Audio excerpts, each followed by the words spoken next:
कोई वासना रहने न पावे, नहीं तो अगला जन्म हो जाएगा, बड़ा निकृष्ट भी हो सकता है। हम एक बहुत बड़े महात्मा की बात बता रहे हैं। बाबा कह रहे हैं, जब हम राम घाट में रहते थे गंगा की, तो एक बड़े अच्छे महात्मा वहां थे। उन्होंने एक अपनी कुटिया बना रखी थी। एक दिन उनके कोई बड़े धनी मानी भगत आए और सोने की कई मुहरें चरणों में रखी, भेंट में रखी।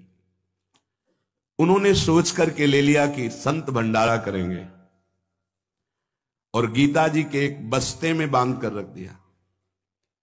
वस्त्र को आवेष्टित करके ग्रंथ को जब रखा जाता है तो उसे बस्ता कहते हैं। एक रस्सी होती और उसको जब ऐसे करके कई बार लपेटा, उसी में वो स्वर्ण की मुद्राएं रख दी, मोहरें। सोचा कि कभी समय आएगा तो हम भंडारा कर देंगे। कुछ संतों ने उनसे कहा, चलो तीर्थ यात्रा करने बद्री नारायण चलते हैं।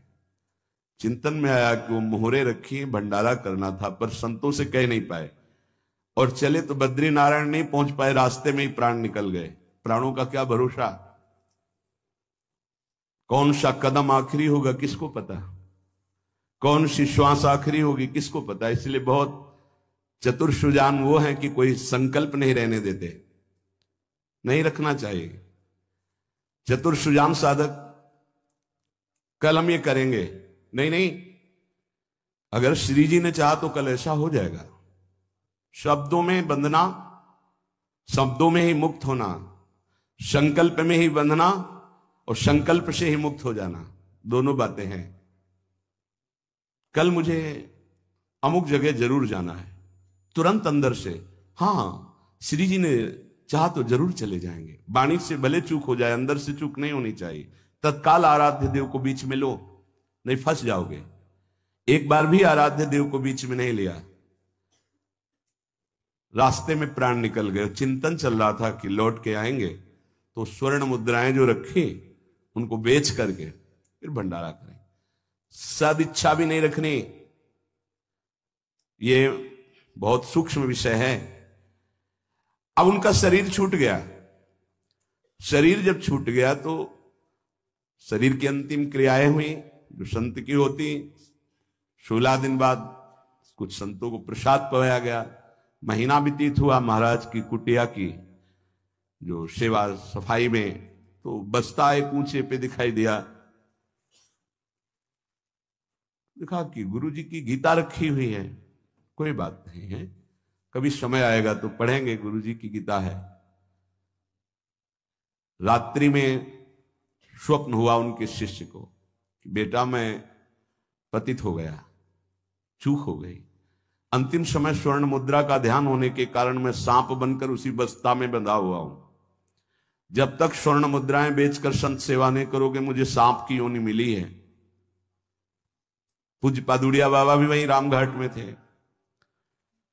उन्होंने स्वप्न सुनाया कि ऐसा ऐसा गुरुजी का स्वप्न देखा।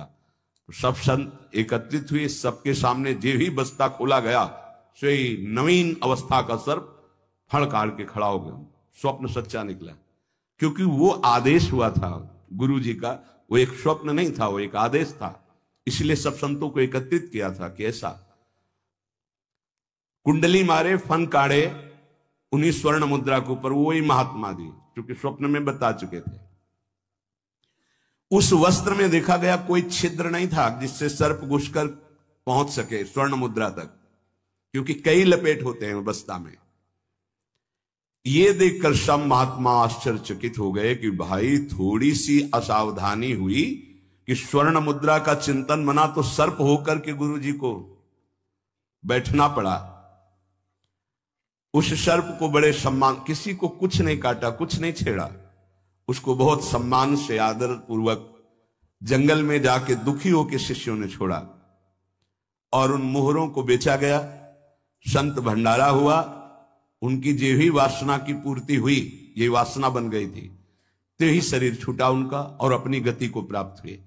इसलिए उपासक, ये सदवासना थी। सदवासना जब बंधन को प्राप्त करा सकती है तो असद वासना कौन कौन सी दुर्गति देगी, ये बहुत सूक्ष्म विषय है। एक महात्मा पधार रहे थे तो वृक्ष के नीचे लेटे थे, ऊपर आम का फल था। पके हुए आम के फल में दृष्टि चली गई, अंतिम समय, तो उसी में कीड़ा बनकर आम के पेड़ में आए। शिष्य समर्थ थे, उनको ध्यान के द्वारा जब पता चला तो उन्होंने फिर भजन बल से अपने गुरु जी का उद्धार किया। कई बार ऐसा देखा गया है कि शिष्य के द्वारा गुरु को भगवत साक्षात्कार होता है। सुतीक्ष्ण जी को पहले से ठाकुर जी का साक्षात्कार हुआ, साथ लेकर फिर अपने गुरु जी के पास साक्षात्कार करवाने प्रभु को गए। बड़ी महिमा है भजन की। गुरु प्रदत्त भजन से बड़ी सामर्थ्य शिष्यों में जागृत हो जाती है। विश्वास करो, विश्वास करो, बाबा 2 बार कह रहे हैं। जो कह रहे हैं उस पर विश्वास करो। कोई वासना मत रहने दो, ढूंढ ढूंढ करके वासना को नष्ट कर दो। तुमसे ना नष्ट होती हो तो गुरुजनों के सामने रख दो, प्रभु के सामने रख दो। प्रभु इस वासना को नष्ट कर दो। देख लो, भंडारे की वासना ने सांप बना दिया, मृग की वासना ने मृग बना दिया, हिरन बना दिया। हमारी इतनी वासना है, हमारा क्या होगा? कभी विचार किया है अंदर बैठ के? कितनी बाजार लगी वासना की। ये सब वासनाएं कट जाएंगी यदि एक सूत्र रख लो, श्री जी की इच्छा। ऐसा करेंगे, हाँ, श्री जी की इच्छा से, अंदर से ऐसा, हाँ, प्रियाजू की जैसी इच्छा। उत में बांध ही नहीं पाएगी कोई वासना, क्योंकि प्रियाजू प्रधान हो गई है। उपासक प्रभु को भूल जाता है। जब कोई वासना होती तो अपना ऐसा अंधकार पैदा करती है कि प्रभु को भूल जाता। जैसे भरत जी भूल गए, जिन प्रभु के स्मरण में बाधा ना पड़ जाए, राज रानी, राजपुत्र और राज्य का त्याग कर दिया।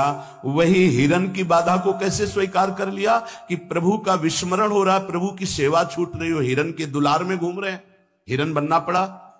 बहुत सावधान। अगर हम सब सावधानी पूर्वक उपासना करें तो इसी जन्म में हम जीवन मुक्त हो जाए। गुरुदेव, इष्ट, इष्ट का मंत्र और माला, ये साधना की 4 विशिष्ट पद हैं। गुरुदेव, इष्टदेव, इष्ट मंत्र और जिससे माला, जिससे मंत्र जपते हैं। इनमें एक भी नहीं बदलना चाहिए, बहुत जल्दी सिद्ध हो जाएगा। माला ऐसे नहीं कि गंदी हो गई फेंक दी, दूसरी नई माला ले ली, टूट गई वो से, या माला की थैली, दोनों। एक उपासक के पास फटी हुई बहुत मलिन थैली थी, हमने कहा बदल दो ना।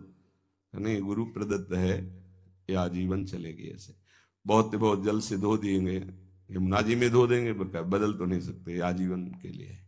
अच्छा लगा, ठीक है, गुरु प्रदत्त है, इसे बदल नहीं सकते। माला झोली, यहां रोज नई चमकती हुई, देखो ध्यान दीजिए, गुरु, इष्ट, इष्ट मंत्र और माला, ये चारों बहुत जल्दी परिपक्व अवस्था प्रदान करती है। इनमें से एक भी यदि बदला जाए तो बेविचार दोष उत्पन्न हो जाएगा। गुरु, इष्टदेव, इष्ट मंत्र, मंत्र जपने की माला और माला झोली सहित, इसे खिलवाड़ ना समझे। यदि तुम किसी की माला चुरा लेते हो तो कभी तुम्हें उसके जपे हुए का फल नहीं मिलेगा। और यदि तुम्हारी माला कोई गिर जाए, भूल जाए, कोई चुरा ले, तो तुम्हारे आधे भजन का प्रभाव निष्फल कर दिया जाएगा। ये न्यायाधीश बोल रहे हैं। माला प्राणों से भी अधिक प्यारी रखी जाती है। ऐसे नहीं कि जहां मन आया वहां रख दिया, नहीं, सदैव अपनी छाती से माला लगा के रखी जाती है। अगर कोई बात करनी, कोई सेवा करनी, तो माला को यहां ऐसे रख लिया, गले में डाल लिया कि नहीं। अब कुछ लोग ऐसे नहीं रखी जाती। अगर माला रखना भी है तो उसके नीचे आसन होना चाहिए, उससे हम मंत्र जपते, खिलवाड़ नहीं। यदि चोरी चली गई तो भी आपका आधा भजन निष्फल हो जाएगा। और चुराने वाले को कभी भी जितना जप करेगा उसका फल नहीं मिलेगा। किसी की माला से जप नहीं करना चाहिए। मिली हुई माला को जहां मिले वहां सम्मान से टांग दो।